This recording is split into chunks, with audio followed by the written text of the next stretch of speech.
You read the title. 2 weeks free from nicotine, mushrooms, kratom, weed. What else was there? There was probably something else. I didn't go back to CRACK or like bags or anything like that, mainly because I didn't know how to get them.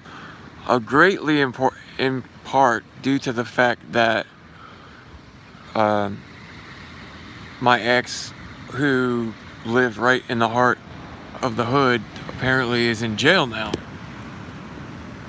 So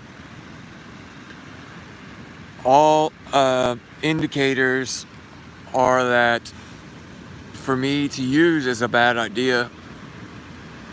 So I just kind of wanted to stop in because I've been so blessed. Is this even on me? Yeah, okay. I've been so blessed. I've still got gifts. I still have to work. I have a job today. I still have been able to come up here to the ocean just about every single day and doing the Wim Hof cold exposure. Right now, there is not one person without a wetsuit in the water.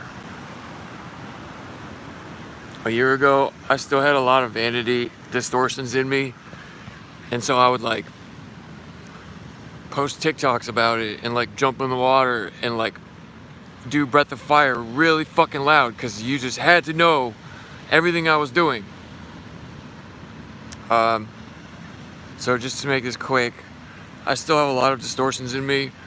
My character defects, one of them is laziness, which is why I'm so grateful that I just realized there was a live button on this channel, which is actually the place for talking about what is going on in my neurochemistry, I guess, in my body, and my feel-good hormones leveling back out.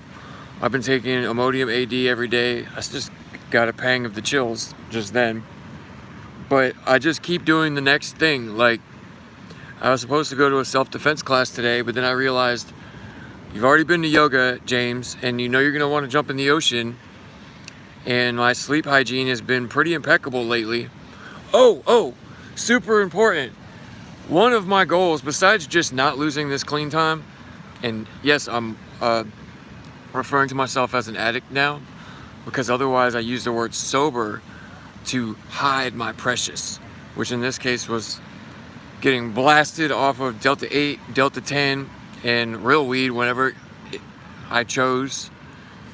So I'm minding my wording, and I'm also being more mindful of why I'm doing things. So even though I feel like shit, I've probably already walked 10,000 steps today. I've just done physical activity. I did a yoga practice, recovery based, so like a Y12SR type of thing. That's just what worked for me, and I was literally just on a 24-hour NA international Zoom just now when I realized you're doing it again, like you're not being well-rounded. So for me, well-rounded, I have to have 12-step recovery. It has to be a portion of my plate, sometimes bigger than others, but the other portions I need are like connectivity, because connection is the opposite of addiction. I went and got some big hugs this morning from the heart-centered people in my network, and I reached out to my mother, who's also like got decades sober, and my support network, my brother. Like, I have to do these things every day, just like the rituals I had to do every day when I was seeking escapism. Yeah, I think that's about all I've got. I'm literally just gonna lay down and take a nap in the sun and listen to some Thich Nhat Hanh. I will post resources below. I'm just still not feeling too hot. But if you are coming off of Kratom, if you do somehow find this when I tag it correctly, if you're quitting all of these things at once like me, yes, I recommend it, because the disease will creep back in and it will tell you, oh, well, you're allowed to vape or smoke cigarettes, and so that will skyrocket. Or even like masturbation, you know, has been a huge, or sex in early recovery. You know, like many a recovery center girlfriend or boyfriend has gone back out because they put that other person as their higher power. And until I'm healed, I'm not willing to do that.